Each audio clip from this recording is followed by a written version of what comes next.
La question qui se pose, est-ce que si on croit réellement ces 4 députés du RCD avec 2 ACRM et quelques députés du FFS, on en avoisine à peu près une dizaine de députés, est-ce que si on suppose qu'ils vont faire quelque chose dans le Parlement, déranger, dire les vérités et ramener ce pouvoir à lâcher du lest un peu, est-ce qu'on va pas regretter de ne pas avoir participé en force à cette élection pour élire plus que ça? La question à Mohamed Ewanouad. Est-ce qu'on va regretter de ne pas avoir participé en force? Parce que c'est ça, hein, c'est ça la question. Moi, je regrette déjà de ne pas avoir pu continuer jusqu'au bout l'aventure parce que j'ai vu que notre liste ALG avait suscité beaucoup d'intérêt chez les gens. Je recevais personnellement beaucoup d'appels, même tous mes camarades qui étaient avec moi dans la liste, on recevait beaucoup d'appels des gens qui voulaient signer, nous donner leur parrainage pour participer à cette élection. Je regrette énormément que le peuple ne puisse voter massivement lors de cette élection. Ce que je regrette le plus, c'est que le CD, qui était pendant toutes ces années, depuis 2019 à ce jour, aux côtés des détenus, aux côtés des manifestants, il a ouvert ses sièges à Alger pour les manifestants. Il a risqué la fermeture de ces sièges pour qu'ensuite il se retrouve avec 4 sièges à l'élection. On ne lui fait pas confiance. Si on ne fait pas confiance à un parti pareil, à qui on va faire confiance? Donc, il y a vraiment un grand travail à faire même envers la société. Pas seulement les partis politiques, pas seulement le pouvoir, pas seulement les députés. Il y a énormément de choses qu'il faut travailler, il faut prospecter beaucoup de choses. Voilà, cette élection nous renseigne sur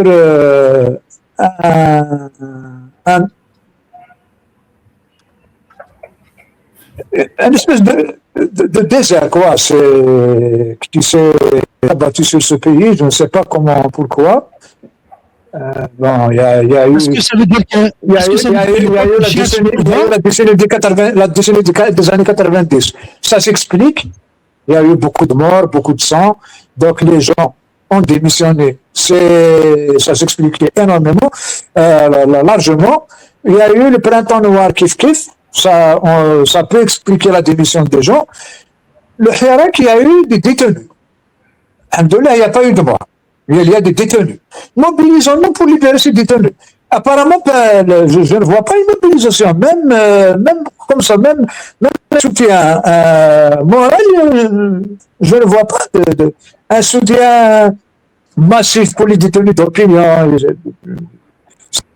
À part leur famille, leurs proches, je ne vois pas qui s'intéresse aujourd'hui aux détenus d'opinion. Donc ce n'est même le sujet des détenus d'opinion n'attire pas les électeurs, ne fait pas bouger la scène politique, le débat politique, etc.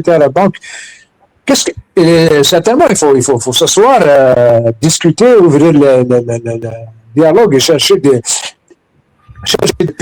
solutions pour intéresser les électeurs, intéresser les Algériens, inciter les Algériens à s'intéresser à la politique.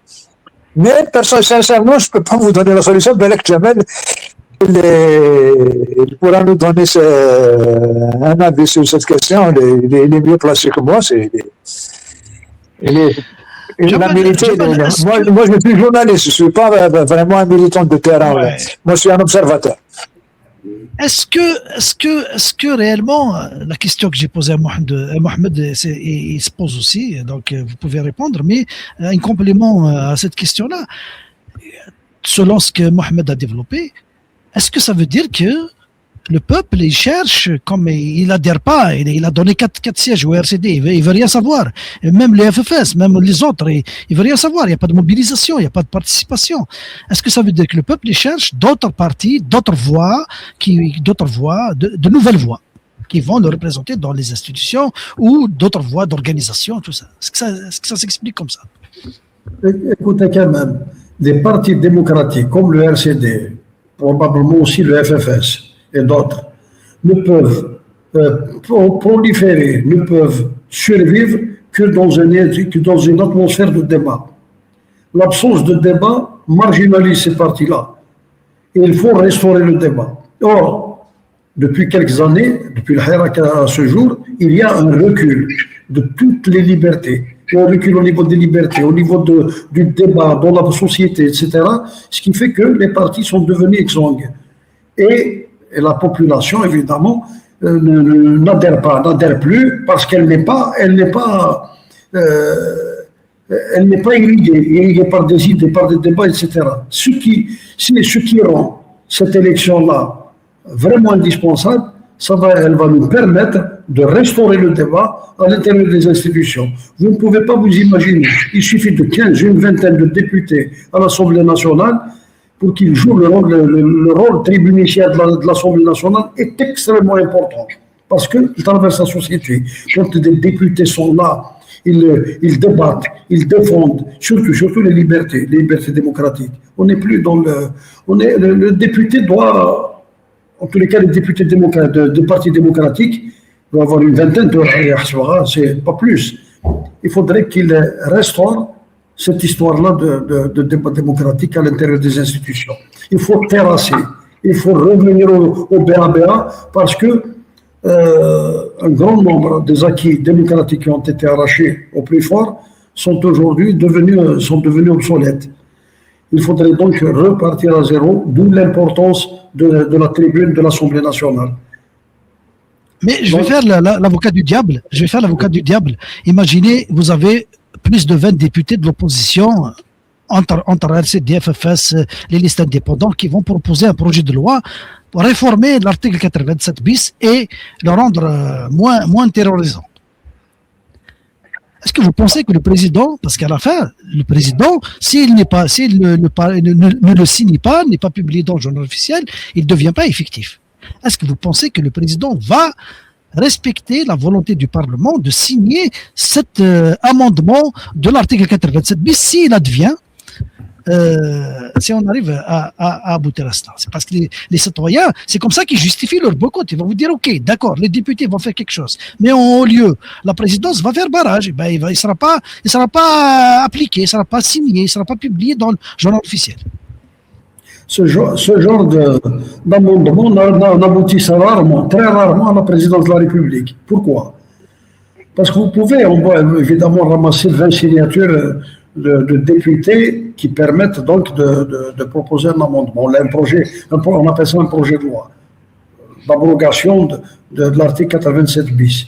Mais il va d'ores et déjà, à l'intérieur même de l'Assemblée, il va avoir une riposte, une opposition de par la majorité des députés. Comme la majorité des députés sont issus évidemment des rangs du pouvoir. C'est le FLN, c'est le RND, c'est le Moustaqbel et d'autres.